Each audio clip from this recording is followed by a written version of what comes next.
Hi all, we've got a starting the week 6 presentation here. I've got a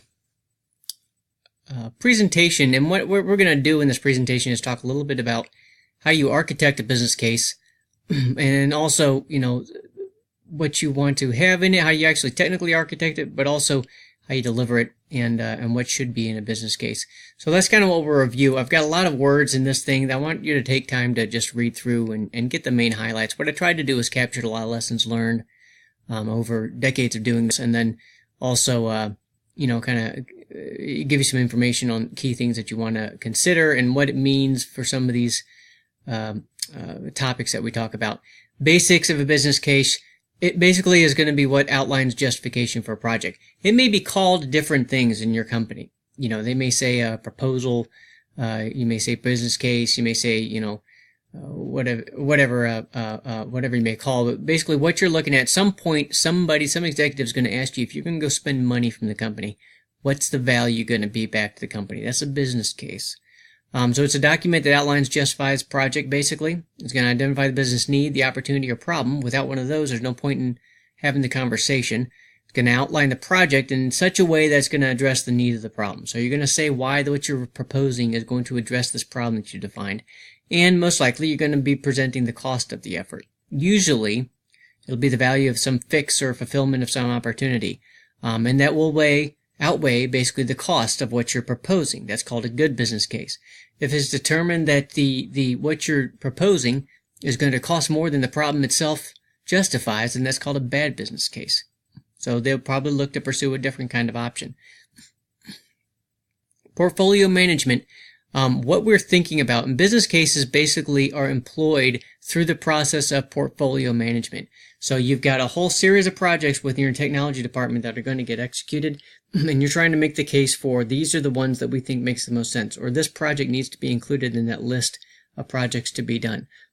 Usually from a portfolio perspective, projects can be managed holistically. So they're looking at everything that's being done for the department. So if you have a strategic plan in place and an enterprise architecture and a goal to get there, then making sure that your business cases for each of these projects lines up with that is going to be critical. The resources that apply to each project are typically going to have an impact on something else. So always keep in mind when we deal with portfolio management, we're dealing with scarce resources, right? There's only so many skilled people, there's only so much time. So they got to make hard choices about what they're going to invest all that money and time into. And you got to make a good business case to make that decision.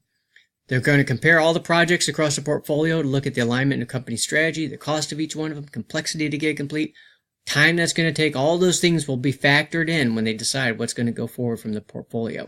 They'll be prioritized, and then those with the best business cases typically are the ones that are going to get executed. From a feasibility standpoint, one component of this is a feasibility study. So what they're going to look at from this standpoint is technical, economic, legal, and behavioral. Does the technology exist to actually do this? Do we have it in our environment? All right. This isn't a research thing. This is an implementation. Economic. Is it an acceptable financial risk to take this on? Do we have time and money to actually complete this? What's the return on our investment? Legal and organizational. Is it going to actually work in our environment and be accepted? And then behavioral. Are we going to be doing a lot of training? Is it going to be a huge culture change? What they want to do in a feasibility study is understand, is it real? Can we win? Is it worth taking on this project? So even if it has a certain cost and you can pay the cost, do they think it'll be successful in the end? One of the big things that you need to have is also make sure links to relevant strategic goals. So you've got your 4 sort of strategies, your operational excellence, your customer satisfaction, your industry leadership, and your growth that we talked about a couple weeks ago. Does the project map into one of these? And more importantly, which of those is your company's drive, and then does the project map into that particular feed in such a way that it maps to your strategic goals and priorities? When you decide those things and you start to get that information together, remember the fundamentals of a presentation. You're dealing with executives, asking them to invest money into this project for a return that it's going to have. So the presentation itself has to be dollars focused, not technology focused. You may have people on the board or whoever's looking at this that understands the technology and gets enthralled by it. But mostly what you need to focus on is these are the technology changes we're going to make. This is the return and the change in our investment picture and change in our cost picture, the savings that we're going to have based on these technologies, and how do you proof that out? How do you guarantee that? If you're not dollars focused, you're almost certain to fail. If you are, you can't guarantee success, but you can guarantee failure too. So make sure it's tied to actual results. Make sure that you can stand behind the numbers that you're presenting as well. When you talk about TCO, something else to keep in mind, just because you get an investment to go do something doesn't mean that that's the total cost. So always keep in mind the fact that when you implement a new project, there's going to be costs associated with the ongoing implementation of that project.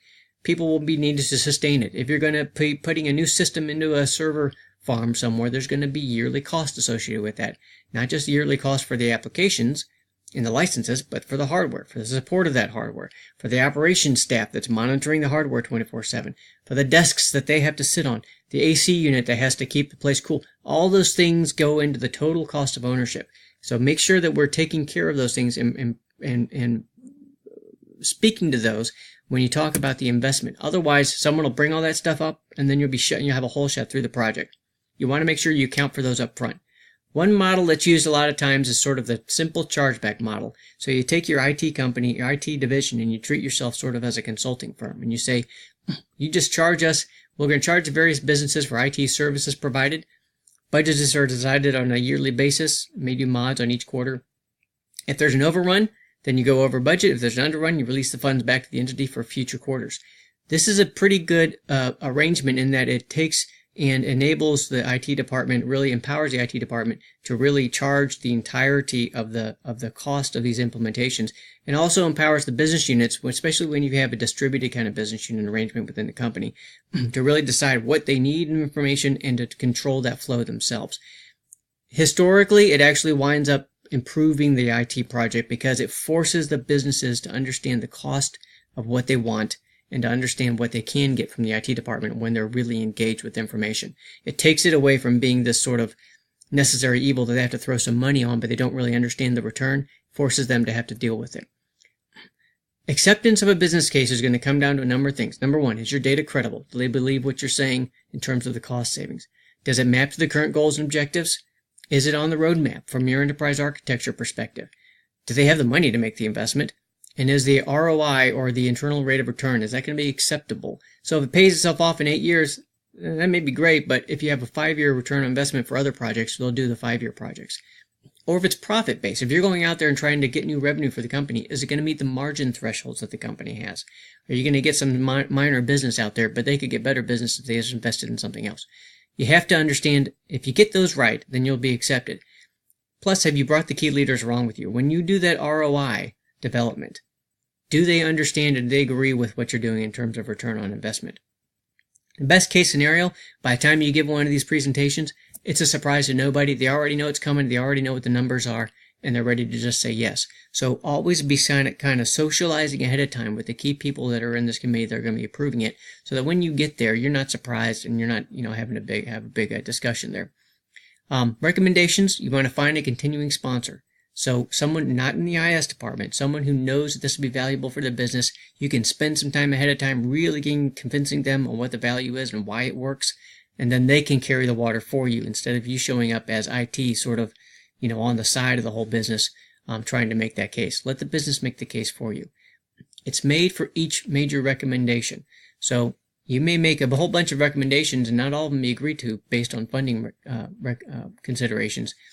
But what it does is it gives a view of what's being done through the business prism of the business strategies.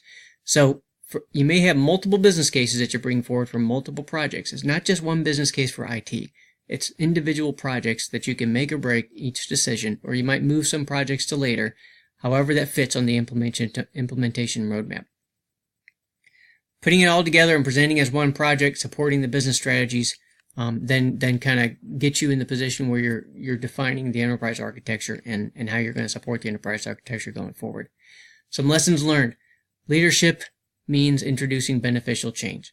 All right, so you've got to be out there introducing things that are going to change the business for the better, and defining that and creating that case around that is imperative, and it's going to define how you do. So don't look at business cases as gosh, I got to go make a business case. This is an opportunity, always an opportunity for you to to sell the value of information and the value of managing information better in order to improve the company's strategic position and their competitive position. Other lessons. People will support the best what they help build. So always get people involved in the business case. Go around to the executive, socialize this, show them why this one-on-one, why this is valuable for them, and get them to pull for it. If they decide they like it, they will be the ones that support it, and they will support the ones that they help build. So the more they're involved in the actual creation, the more they're going to be supportive of it going forward, and the more they're going to provide the resources that you need from a subject matter expertise perspective to actually make the thing successful. Always have direct answers to simple questions. Never get into technical jargon in any of these presentations or in the business case itself. No one cares how smart you are. IT has to show business acumen. That's the key thing here. Do you understand the business? If they feel like you understand their business, then they're going to be supportive of your business case.